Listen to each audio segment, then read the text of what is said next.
human body generates more bioelectricity than a 120-volt battery and over 25,000 BTUs of body heat. Combined with a form of fusion, the machines had found all the energy they would ever need. There are fields now, endless fields, where human beings are no longer born. We are grown.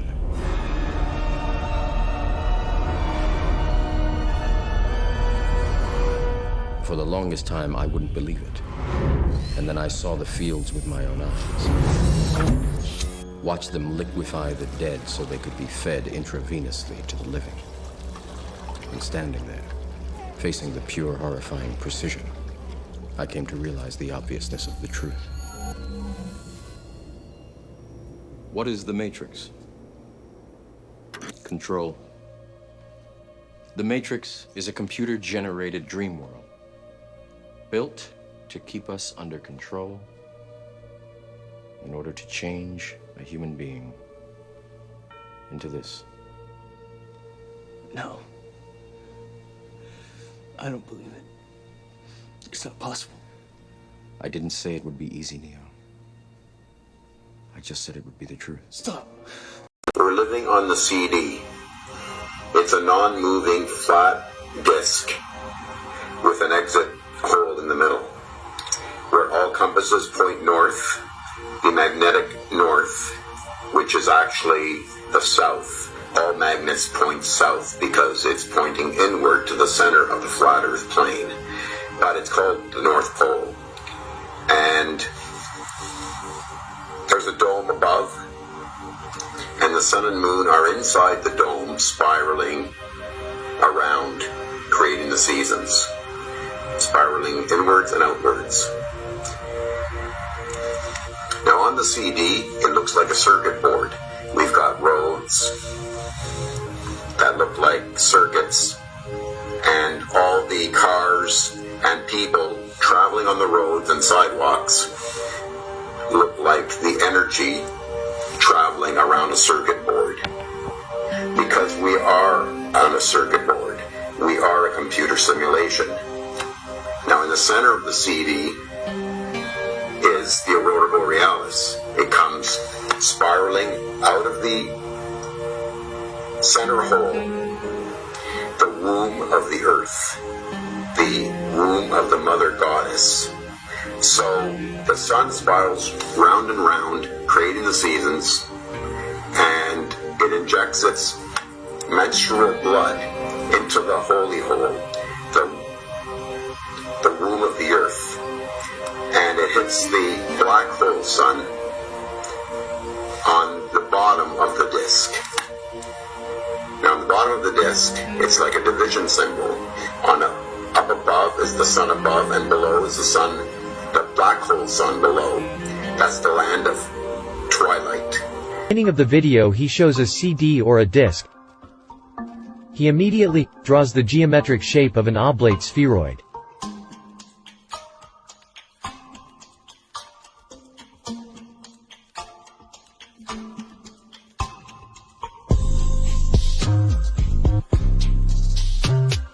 We can see how he separates the oblate spheroid with a disc that has a hole in the center.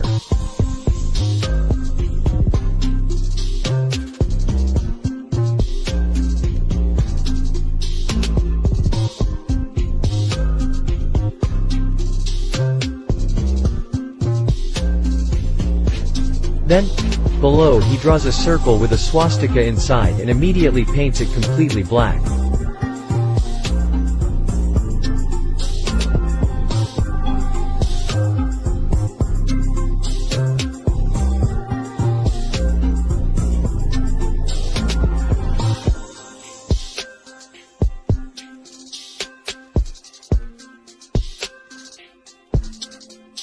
From this black circle rays come out and 3 rays pass through the hole in the center.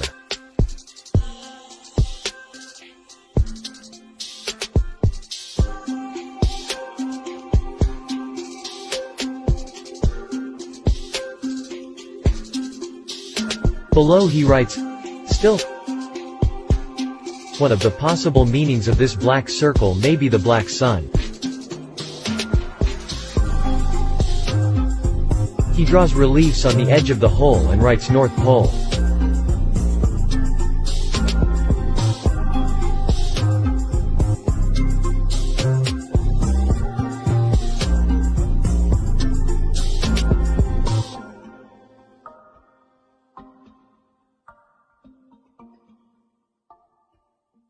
And above this hole inside what would be the celestial vault he draws a star, the polar star or Polaris.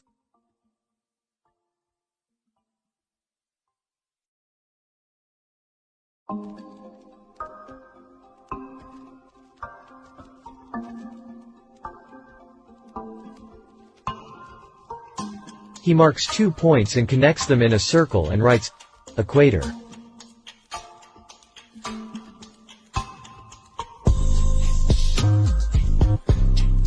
He draws 2 lines that go down from the polar star to the 2 points. The lines form a triangle.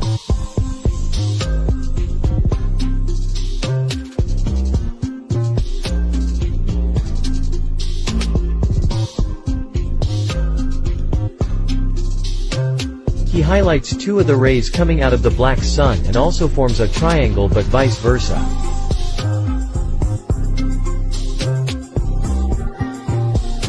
And he writes, as above so below. It's one of the 7 principles of Hermes Trismegistus. It appears on the Emerald Tablet and then in the Kabbalion.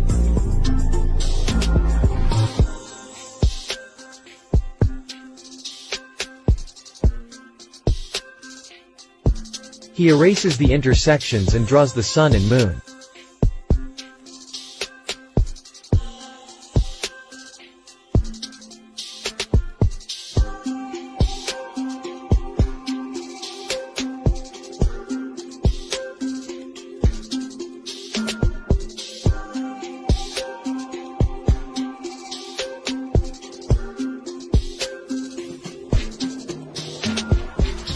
And he makes a gesture of rotation.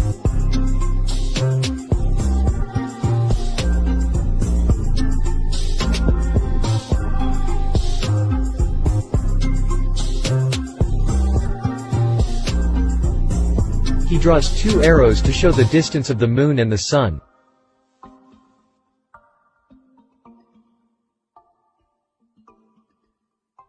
Both are 3,300 miles or 5,310 kilometers away.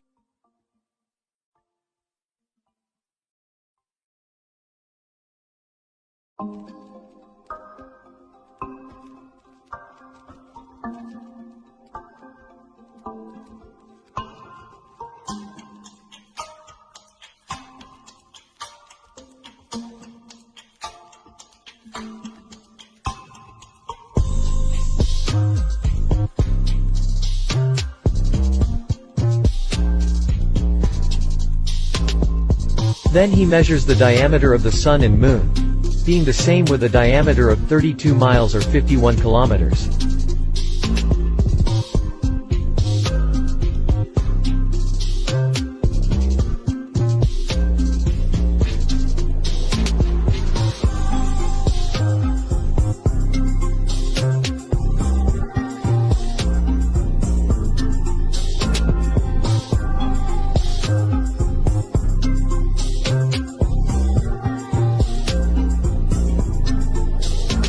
He draws continents on the surface and on the other side as well.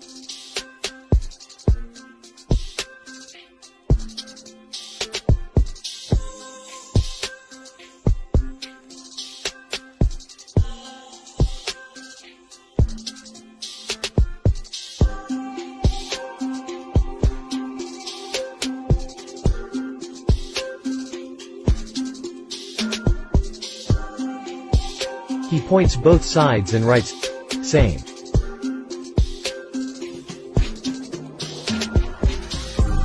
Below he writes summer land.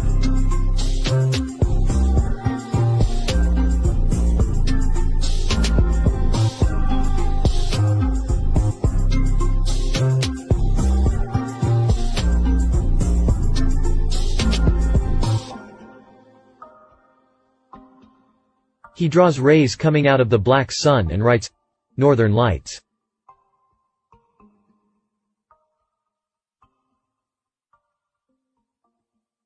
The center of the drawing is equal to the Mason symbol, which is a square and a compass.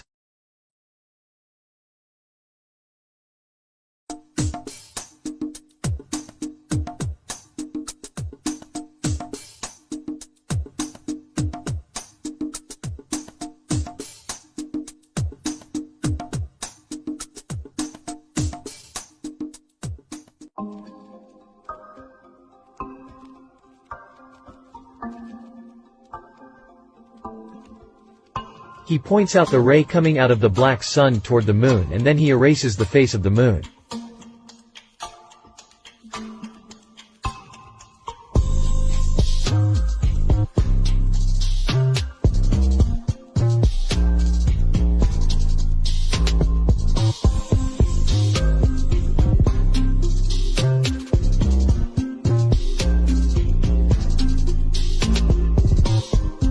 He makes signs explaining that the sun doesn't light up the moon. Who does it is the black sun.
Simpsons parodied this with one of the best couch gags ever. So good they used it for 3 episodes. As far as I know though, they're the only ones with the audacity to loop it around. The edge of the universe folds full circle back to Homer's head. Wow. It always comes back to The Simpsons. Oh, look, here comes Lumpy, the school snake. Oh, Lord. The oldest depiction of the Ouroboros was found on pottery from the Yangshao people in China as early as 5000 BC. The Ouroboros represents several concepts, including 1. Eternal cycle, 2. Self-sufficiency, and 3. Unity of all things.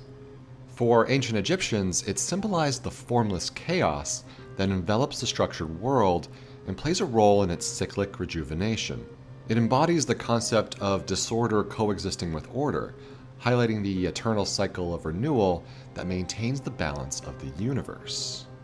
The Ouroboros serves as a reminder of the interconnectedness of opposing forces, and the perpetual process of creation and destruction inherent in Egyptian cosmology. In Norse mythology, the Ouroboros takes the form of Jormungandr, a sea serpent who grows to such immense size that it can encircle the earth, i.e. Midgard, grasping its own tail in its jaws. When Jormungandr releases its tail, this will trigger Ragnarok, the ultimate battle, signaling the end of the world. The symbol is prevalent in Gnostic and alchemical texts throughout history, and the term itself comes from the ancient Greeks. Oru means tail, and boros, eating. In most depictions, it's consuming its own tail, and the universe is a self-devouring paradox. In others, it's chasing its tail, and the cosmos is self-actualizing. The head yearns for the tail that nourishes it, just out of reach. Quoting every mystic's favorite psychologist, Carl Jung, the Ouroboros is a dramatic symbol for the integration and assimilation of the opposite, i.e. of the shadow. This feedback process is at the same time a symbol of immortality, since it is said of the Ouroboros that he slays himself and brings himself to life, fertilizes himself, and gives birth to himself. Though visually absent in most versions, the Ouroboros symbolizes reincarnation, through the shedding of its own skin. Like a phoenix, it rises from the ashes. This skin shedding symbolizes the transmigration of souls, representing the concept of reincarnation or the journey of the soul from one life to another. Presumably, this molted skin comprises the very environment in which it resides. We are almost the same age. We're meeting in the middle. It's worth repeating that the serpent is likely the most pervasive mythological symbol throughout all of human history. Start looking, and so many potential Ouroboric connections strike you. There's Joseph Campbell's cyclic hero's journey, the monomyth held by cultural and religious narratives around the world, departure, initiation, return. And Teilhard de Chardin's Omega Point, an event where the universe spirals toward a final point of unification, where head meets tail. Although the exact origin of the Ouroboros symbol is unknown, it's well documented that snakes, on rare occasions, do bite their own tails. Herpetologists speculate that this behavior may be triggered by stress or when the snake's body temperature is excessively high. Stress is an exported error signal. Minimize surprise and minimize stress. The least surprising thing is yourself. We don't realize that most often we're chasing our own tails. But something funny happens when you finally catch what you're hunting. Prey seized in your maw, you bite down, sink your teeth in, and it hurts.